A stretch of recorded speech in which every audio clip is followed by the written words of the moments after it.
Hey everybody, and welcome back to Mudflap's movie reviews. My name is Mudflap, and today I will be reviewing the prequel to the Kingsman movies, The King's Man. Let's get started.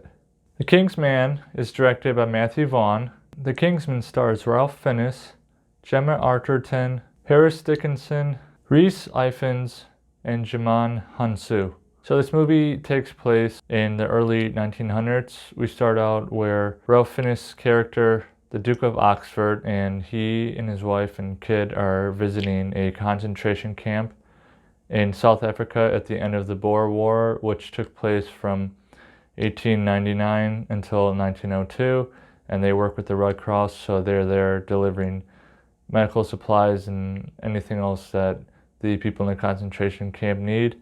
But sadly, tragedy strikes and it forces the Duke of Oxford to take a look at his life and how it's led to this, and how he wants to protect his child from the harms of the outside world.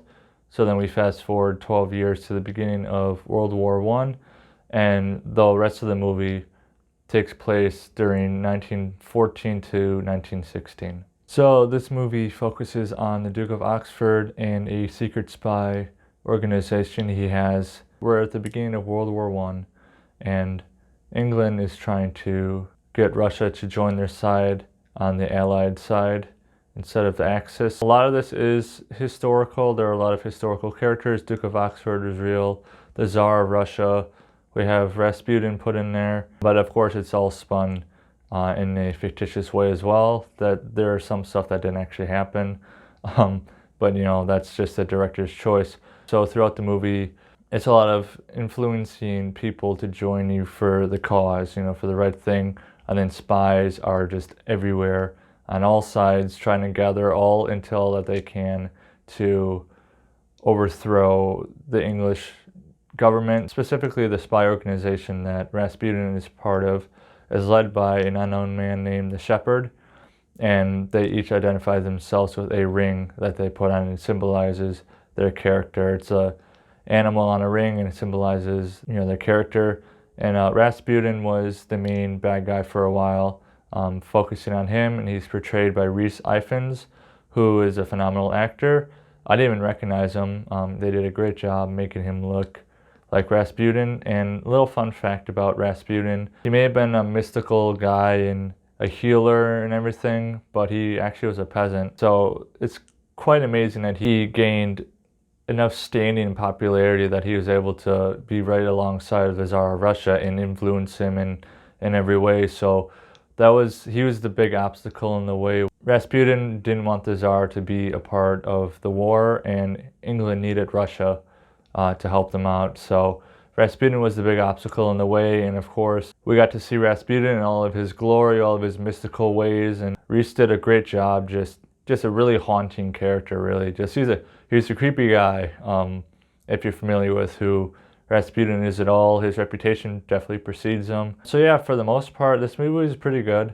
The plot line was okay. Storyline felt kind of weak at points. There wasn't much to the storyline. You know, a secret spy organization is running around trying to win the war and gain influence. The Duke of Oxford's son, Conrad, is just a headstrong guy, really wants to join up, and his father is just protecting him at all costs due to what happened to his wife a long time ago. There wasn't a time where the Duke was just super concerned for his son Conrad, but eventually he saw that he needed to let him go, and Conrad needed to go out and fight for what he believed in. One of the big quotes of the movie was, "It's a noble thing to die for one's country." The Duke didn't really believe in that, but his son did, so you know, there was the mutual respect between them. I really enjoyed the action. I'd say the action was really great, especially in the beginning between Rasputin and the Duke of Oxford, and one of the Duke's servants, actually, who was also a spy, named Shola. He had some pretty cool action thrown in there. It's definitely a fight scene worth seeing, and then the rest of the movie is pretty good too, and we all just get to see how it all comes to be, and how the Duke of Oxford just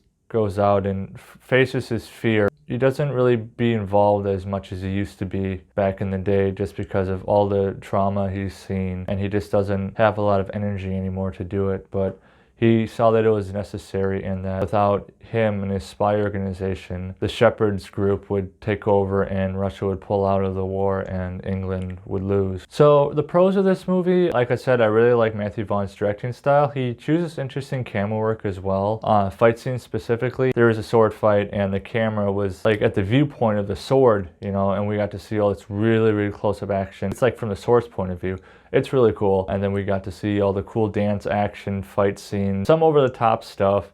It is rated R, so if you want to go see this movie, make sure that you are 17 or older to see it, or bring a parent with you. But it is rated R for violence and gore and some scary stuff. But giving you a warning there that it is rated R, so use good judgment if you want to go see this movie. The cons, I'd say, like I said, the storyline is a little weak. I kind of lost interest at some points just because there wasn't really anything going on. It was just all planning and this and that, and they weren't really doing anything, but that was vital to know, you know, specifically because it's historical.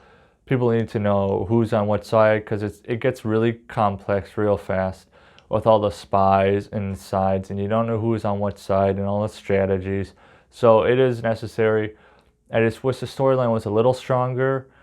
I didn't like this movie as much as the Kingsman movies. Those both were super, super solid spy movies. I've never really been into spy movies that much, but this kind of brought me back into the whole spy genre. So hats off to Matthew Vaughn for just bringing me back into it. For this movie, I'm going to give it 7 out of 10 Mudflaps. It was okay. I was expecting a little more from it, but I'm happy with what we got.